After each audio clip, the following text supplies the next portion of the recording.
고양이가 수술 때문에 아프지는 않을까? 고양이의 본능을 억압하는 건 아닐까? 고양이의 행복을 가로막는 것은 아닐까? 이러한 이유들 때문에 고양이 중성화를 꼭 해야만 하는지 고민이 되시나요? 고양이를 키워보지 않았거나 초보 집사님들은 흔히 고양이의 중성화를 생각했을 때 중성화를 고양이의 욕구를 가로막는 행위 정도로만 생각을 하시곤 하는데요. 인간의 성관계가 사랑 혹은 쾌락으로 인해 이루어지는 것과는 달리 고양이의 성관계는 발정으로 인한 고통을 해소하기 위한 수단이기에 고양이를 진심으로 행복하게 해주기 위해서는 중성화를 반드시 해줘야만 합니다. 고양이가 발정기에 겪는 고통의 크기는 사람의 생리통 10배에 달하는 수준이며 발정이 오고 교미를 하지 못했을 때 오는 발정 스트레스는 매번 출산하는 고통을 동반한다고 합니다. 때문에 고양이가 수술로 인해 아파할까봐 욕구를 억제하는 것은 아닐까, 중성화를 해야 하나 말아야 하나 고민하실 필요가 없습니다. 고양이가 중성화를 하지 않았을 때 평생 겪게 될 고통에 비하면 훨씬 짧고 덜한 고통이기 때문이죠. 이번 영상에서는 고양이가 중성화를 해야만 하는 이유, 고양이가 중성화를 하지 않았을 때 생기는 증상들에 대해서 이야기해보려고 하는데요. 사랑하는 고양이의 중성화가 고민이 되시거나 중성화에 대한 정보가 궁금하신 분이시라면 이번 영상을 끝까지 시청해주시면 감사하겠습니다.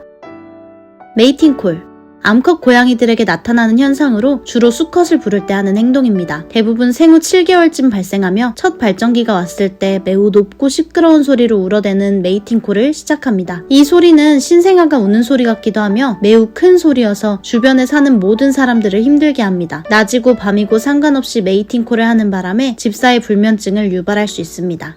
스프레이. 수컷 고양이들이 겪는 현상으로 자신의 영역을 표시하고 암컷에게 자신을 어필하기 위해 아무 곳에나 소변을 뿌리는 행위를 말합니다. 이 행동은 습관적인 행동이라 초반에 중성화가 늦어져서 이미 습관이 들어버리면 중성화를 하고 나서도 계속해서 스프레이를 할 가능성이 있으므로 알맞은 시기인 생후 5개월에서 6개월 사이에 중성화를 해주시는 게 정말 중요합니다. 스프레이가 습관이 되어버린 고양이는 함께 생활하기가 매우 힘들다고 합니다. 습관이 되어버리기 전에 꼭 중성화를 해주시기 바랍니다.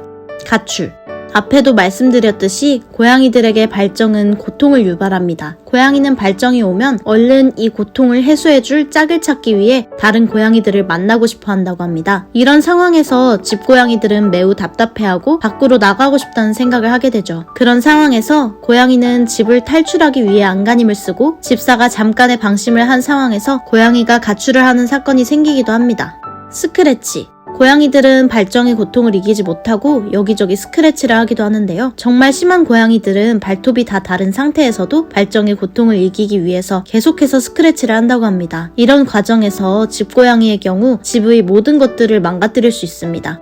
폭력적인 행동. 고통은 모든 생명체를 과격하게 만들죠. 고양이에게 발정은 살면서 겪는 고통 중 5손가락 안에 꼽을 정도로 큰 고통이라고 하는데요. 이러한 고통은 아주 온순하던 고양이의 성격마저 바꿔버리기도 합니다. 평소에는 집사에게 꾹꾹이나 손방망이질밖에 못하던 고양이도 발톱을 세우고 매정한 상처를 남기기도 합니다. 지금까지 고양이가 중성화를 하지 않았을 때 생기는 현상들에 대해 알아보았는데요. 지금부터는 중성화를 하지 않았을 때 생기는 질병에 대해서 알려드리겠습니다. 고양이의 중성화는 다양한 성호르몬으로 인한 질병을 방지합니다. 중성화를 하지 않을 경우 수컷은 고환질환, 전립선염, 전립선암, 항문선종이 생길 수 있고 암컷은 유선종양, 자궁축농증, 난소종양 등이 생길 수 있습니다. 중성화를 한다고 해서 위의 질병이 100% 생기지 않는 것은 아닙니다. 하지만 위 질병에 걸릴 확률을 확실히 낮춰주기 때문에 많은 집사님들이 중성화를 선택하게 되는 것 같습니다. 저희도 헬시가 아플까봐 중성화를 고민하다가 이러한 정보를 알고 나서 정확한 시기에 중성화 수술을 해주었답니다. 그렇다면 적당한 중성화의 시기는 언제일까요? 중성화 시기는 암컷과 수컷의 조금의 차이가 있는데요. 우선 둘 다 몸무게가 2kg 이상이 된 이후에 하는 것을 권장합니다. 이는 2kg가 채 되지 않은 고양이에게 마취의 위험성이 훨씬 높기 때문이라고 합니다. 그리고 암컷 고양이는 생후 6에서 7개월, 수컷 고양이는 생후 4에서 5개월에 중성화 수술을 하는 것을 권장한다고 합니다. 저희 헬시도 생후 6개월쯤 중성화 수술을 했는데요. 너무 어려서 그때 받는 게 걱정도 많이 되고 마음도 아프긴 했는데 병원에서 말하길 발정이 오기 전에 수술을 하는 게 발정의 고통을 겪지 않는 방법이라며 마취가 풀리고 나서 고양이가 겪는 고통이 발정의 고통보다 훨씬 적다고 해주셔서 마음 놓고 수술을 진행할 수 있었던 것 같습니다. 그렇다면 중성화 수술 이후 꼭 신경 써야 할 부분은 어떤 게 있을까요? 정확한 플라스틱 네카라 착용. 고양이의 몸은 매우 유연합니다. 그렇기 때문에 튜브 형태나 쿠션 형태로 된 편안한 네카라를 사용했을 경우 환부를 핥거나 긁어서 2차 감염이나 상처가 생겨 아이들이 오히려 불편할 수 있습니다. 수술 후 일주일 동안은 병원에서 권장하는 플라스틱 네카라를 착용하거나 환묘복을 입혀서 고양이가 환부를 긁거나 핥지 않도록 주의해 주셔야 합니다.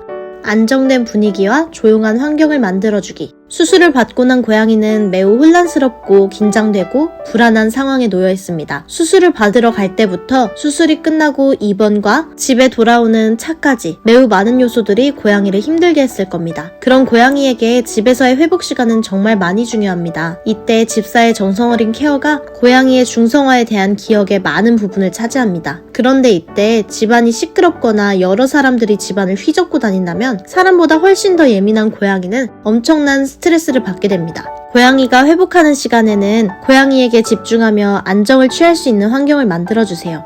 식사량 조절하기.